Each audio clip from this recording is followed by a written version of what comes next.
Just in time for the new school year, a brand new medical training lab set to open at a Milwaukee high school. Some Wisconsin lawmakers want to toughen the state's drunk driving laws, and they want to do it with ignition interlock devices. Floodgates at Estabrook Dam have been open for years, even after the DNR said repair it or tear it down.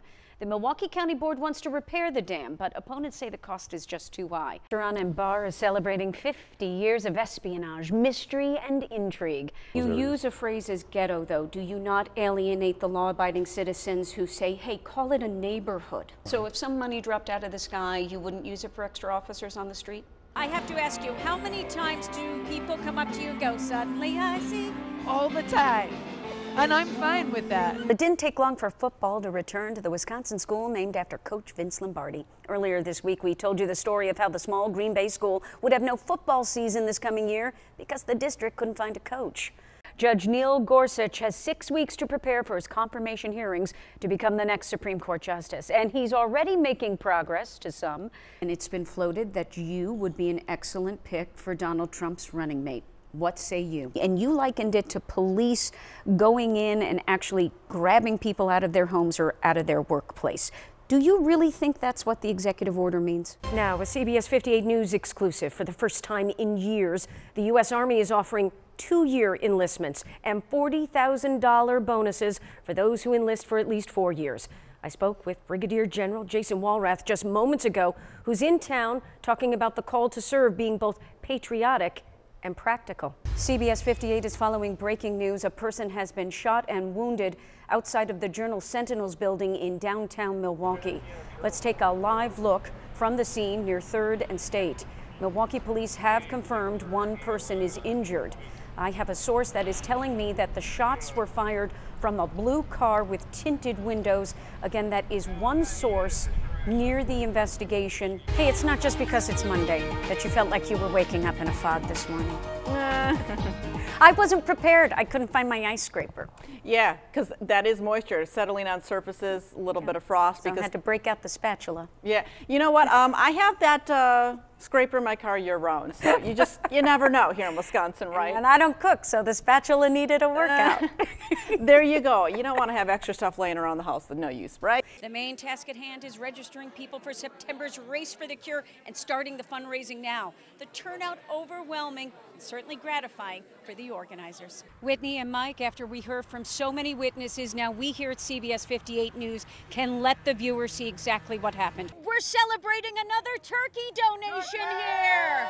Here's the lucky bobblehead recipient. Hello, sir. What's your name? Where are you from? Well, you know, swearing has long been considered impolite, but a new 2-part study has revealed another characteristic that goes along with cursing.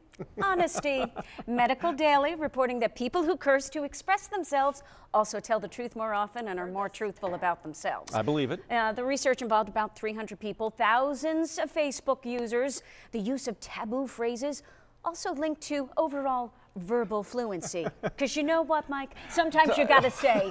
Wait. I wonder if I swore during some of the really bad weather events, if I would be more believable then. I don't know if I can try. I'll have to run that by the boss. Oh, just stay on your best behavior and join the news at 5.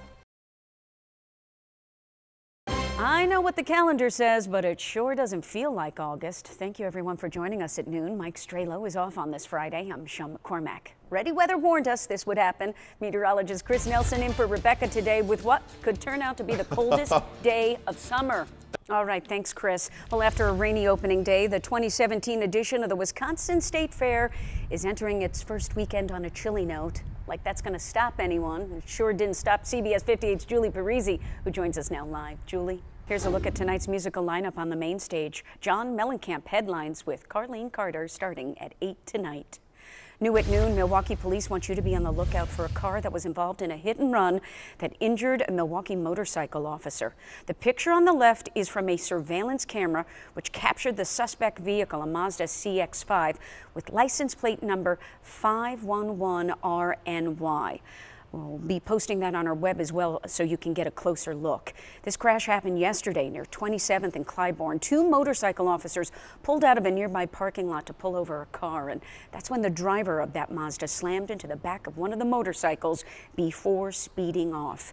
Anyone with information about the whereabouts of the Mazda, or any information on the case for that matter, is asked to please call Milwaukee Police at 414-935-7360. Prayers have begun in memory of an event that rocked our community 5 years ago. For hiding. Okay, we do have officers attempting to locate the shooter. Okay, we have officers there. On August 5th, 2012, a Cudahy man walked into the Sikh temple of Oak Creek and opened fire.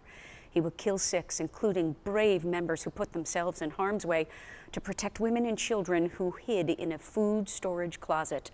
The gunman brought down by the heroics of Lieutenant Brian Murphy, who took 15 gunshots that day, and his backup, Sam Lenda. The FBI would conclude that the shooter acted alone and was not directed by any white supremacist group, even though he had well-documented associations.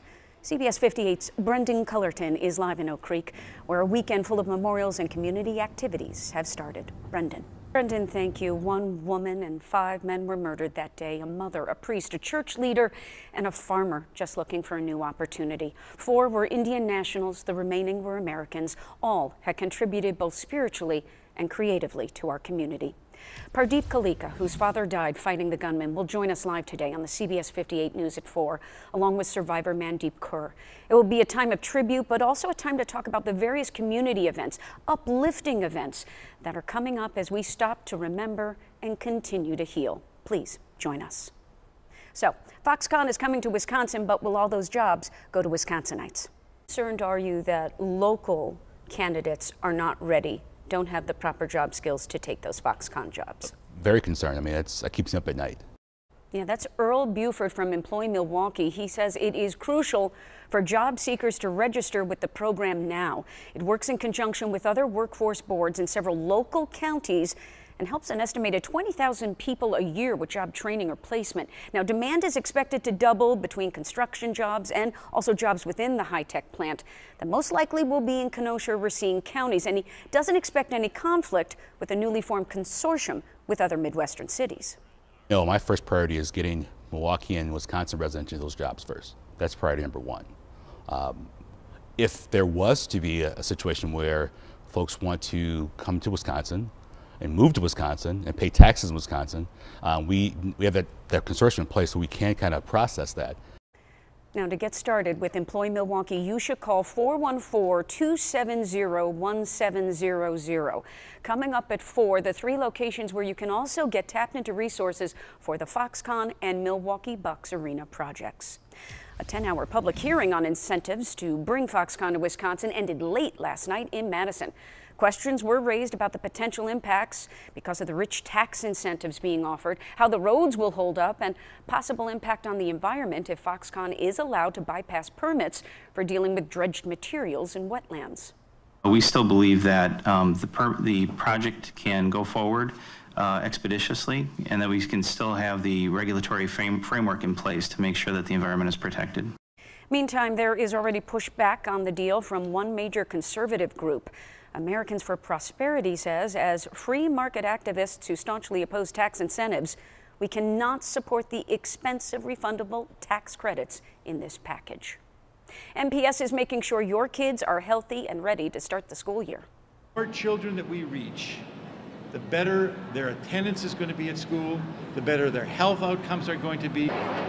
Families gathered at North Division High School for one-stop shopping provided by the Milwaukee Health Department, along with several community agencies and businesses who made it possible to offer checkups, immunizations, and backpacks full of supplies, and all at no charge.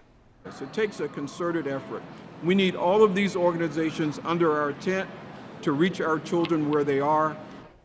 There were complimentary haircuts and displays about healthy lifestyle choices. This goes on until 3 this afternoon, again at North Division High School. Then look for another back-to-school health fair at Hayes Bilingual School on Milwaukee's South Side on August 11th.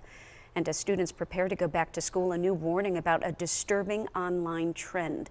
Online videos featuring popular kids characters such as Elsa from the Disney movie Frozen and Spider-Man participating in some very inappropriate activities. CBS 58's Christine Flores speaks with concerned parents and shows you how to ensure your kids don't see something harmful. Watch for her special report tonight only on the CBS 58 News at 10. And coming up on the CBS 58 News at noon, the president responds to reports of a grand jury now looking into his campaign's ties with Russia. And the Ford Motor Company weighs a massive recall that could impact police departments around the country.